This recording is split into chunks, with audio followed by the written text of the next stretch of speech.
Amerika'dan herkese selamlar. Washington'dan tarihin en karanlık, en gerilimli hafta sonu başlangıcına tanıklık ediyoruz. Diplomasi masası ne yazık ki devrildi. Cenevre'de kurulan nükleer santraç tahtası havaya uçtu deyim yerindeyse ve yerini sıcak savaşa bıraktı.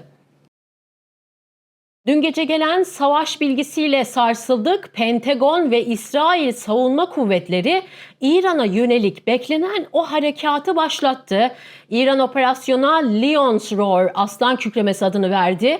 Amerika Savaş Bakanlığı harekatın kendi kanadındaki adını Büyük Gazap Operasyonu Operation Grand Rot olarak duyurdu. Dün gece Tahran semalarında Amerikan Tomahawk seyir füzeleri ve devasal alev topları yükseldi. Katar, Ürdün ve Kuveyt hava sahalarını acil olarak kapatırken İran'da tüm hava sahasına sivil uçuşlara tamamen kapattığını açıkladı. İlk bilgilere göre saldırının ilk dalgasında Tahran'ın güneyindeki nükleer tesisler ve balistik füze rampaları doğrudan hedef alındı. Operasyonun ilk dalgasının şafak vaktinde yapılması İran hava savunmasını hazırlıksız yakaladı açıkçası.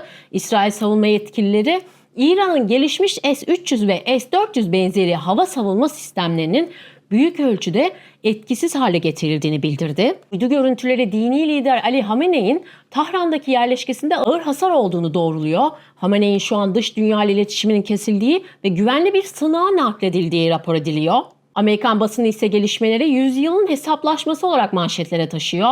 New York Times bu hareketin 2025'teki Rising Line'dan çok daha geniş bir istihbarat ağıyla örüldüğünü yazdı. CNN Basra Körfezi'ndeki uçak gemilerinden kalkan B-2 Spirit hayalet uçaklarının Tahran semalarında göründüğünü bildiriyor. Fox News operasyonun Washington ve Tel Aviv'in ortak bir imha harekatı olduğunu yazdı. Hatırlayın 2025 Haziran ayındaki operasyonda İsrail 50 uçakla vurmuştu İran'ı. Ancak bu kez Pentagon açıkça sahada ve operasyonun çapının çok daha geniş olduğunu bildiriyor. Bu patlamalardan sadece dakikalar sonra Beyaz Saray'da kameraların karşısına geçti Trump. Dünyaya şu mesajı verdi. Cenevre'de onlara son bir şans verdik ve onlar sadece zaman kazandılar. Artık kelimeler bitti. Diplomasi tükendi. Bir terör rejiminin Amerikan anakarasını nükleer silahla tehdit etmesine asla izin vermeyeceğim. Sözümü tutuyorum dedi. Asıl çarpıcı çıkışı ise İran halkına oldu. İşimiz bittiğinde hükümetinizi ele geçirin. Bu sizin gelecek nesiller boyunca tek şansınız olacak dedi. Son olarak Trump Truth Social üzerinden yaptığı son açıklamada doğrudan İran ordusuna seslendi.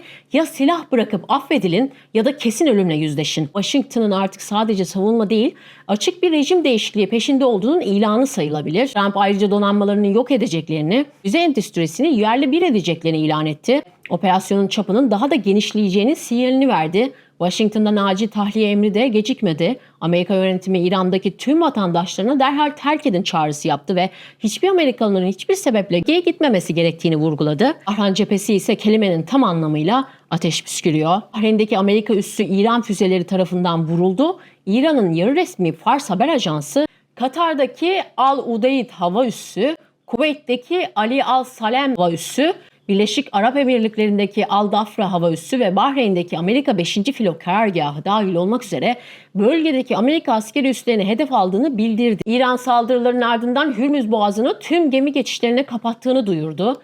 İran Dışişleri Sözcüsü Abbas Arakçı ise dün yaptığı acil açıklamada bunu açık bir savaş ilanı olarak nitelendirdi ve ekledi. Orta Doğu'daki tüm Amerikan varlıkları meşru hedefimizdir. Bu saatten sonra hiçbir kırmızı çizgimiz kalmamıştır dedi. Peki dünya başkentlerinde manşetler nasıl? Dünya başkentleri ise adeta ikiye bölünmüş durumda. Kremlin saldırıyı bariz bir saldırganlık olarak kınadı. Çin panik dolu bir sesle acil ateşkes çağrısı yaptı. Öte yandan Netanyahu aslan kükredi ve düşman yerini bilsin diyerek operasyonun arkasında durdu. İse maksimum itidal çağrısı yapıyor. Şimdi gözler ise petrol fiyatlarında. Stratejik raporlar uyarıyor. Eğer bu çatışma büyürse petrol fiyatlarının varil başına 150-200 dolara fırlaması kaçınılmaz. Bu sadece bir bölgesel savaş değil, dünya ekonomisini temellerinden sarsacak bir finansal tsunami riski taşıyor deyim yerindeyse. Özetle diplomasi tamamen sustu. Artık sadece füzelerin, savaş uçaklarının ve devrilen rejimlerin sesi duyuluyor diyebiliriz. Amerika borsaları Şubat ayının son haftasını oldukça dalgalı ve karışık bir seyirle geride bıraktı. Haftaya temkinli başlayan piyasalar, Cuma günkü Yüksek Mahkemenin ticaret dengelerini sarsan kararın ardından yön bulmaya çalıştı. Savaş haberiyle birlikte pazartesi günü piyasaların boşluklu bir düşüşle açılması kaçınılmaz görünüyor. Peki Cuma günkü kapanış nasıldı ve pazartesi günü nasıl olabilir? S&P 500 6878 ile kapattı ve pazartesi açıldığında %2 ile 3 bandında sert satış baskısı düşüş bekleniyor.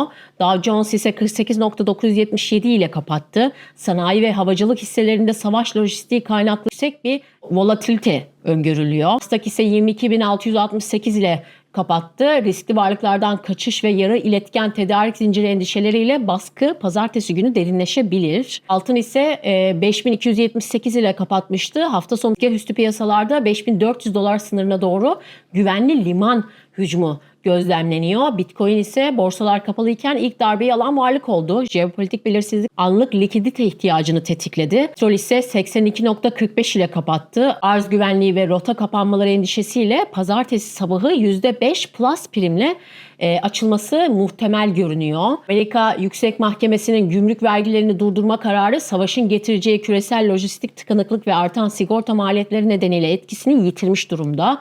Piyasa artık vergi indirimini değil, savaş ekonomisini fiyatlamaya başladı bile. Borsalar kapalıyken gelen bu haber yatırımcılara strateji kurmak için 48 saat kazandırsa da pazartesi sabahı açılışındaki volatilite rekor seviyeye ulaşabilir. Bu veriler Cuma kapanışında Fed'in sakin kalmasına neden oluyordu ancak hafta sonu gelen savaş haberi Fed'in odağını enflasyonla mücadeleden acil ekonomik istikrar ve likidite desteğine kaydırabilir. Videonun kapanışını ise Mart ayı faiz kararı ve tüketici direncinden bahsederek yapmak istiyorum. Mart ayındaki kritik toplantı öncesi Fed'in işi artık daha zor. Normal şartlarda 25 baz puanlık bir indirim bekleniyordu ancak savaşın başlamasıyla fırlayacak olan petrol fiyatları enflasyonu yeniden tetikleme riski taşıyor ve Amerikalı tüketici bunu şu an için yüksek faize rağmen harcamaya devam ederek adeta bir dayanıklılık rekoru kırıyor. İşsizliğin 4.3 ile stabil seyretmesi, PCE enflasyonu hedefe yakın ama yüksek mahkeme kararına konu olan tarifeler ve bu hafta sonu doğan savaş riski Fed'in elini kolunu bağlıyor. Fed Başkanı Powell'ın son sabırlıyız mesajı beklenen faiz indiriminin Haziran ayına kayabilecek korkusunu tetikledi. Şu an borsalarda net bir ayrışma var. Geleneksel Dow Jones hisseleri yerini korumaya çalışırken teknoloji odaklı Nasdaq düşüş trendine girmiş durumda. Peki sonuç olarak enflasyonlu faiz mi kazanır? Amerikalı tüketici ise şimdilik borçla direniyor. Kredi kartı bakiyeleri yıllık bazda %5.5 artışla tarihi zirveye ulaştı. İşsizlik %4.3 seviyelerinde sabit. Savaşın tetikleyeceği enerji şoku, Fed Başkanı Powell'ın faiz indirimi planlarını Haziran ayına belki de çok daha sonrasına ötelemesine neden olabilir. Pazartesi sabahı Asya piyasalarının açılışı küresel ticaretin yeni savaş düzenini belirleyecek ana gündem olacak. Bir sonraki video analizinde görüşmek üzere. Kendinize iyi bakın.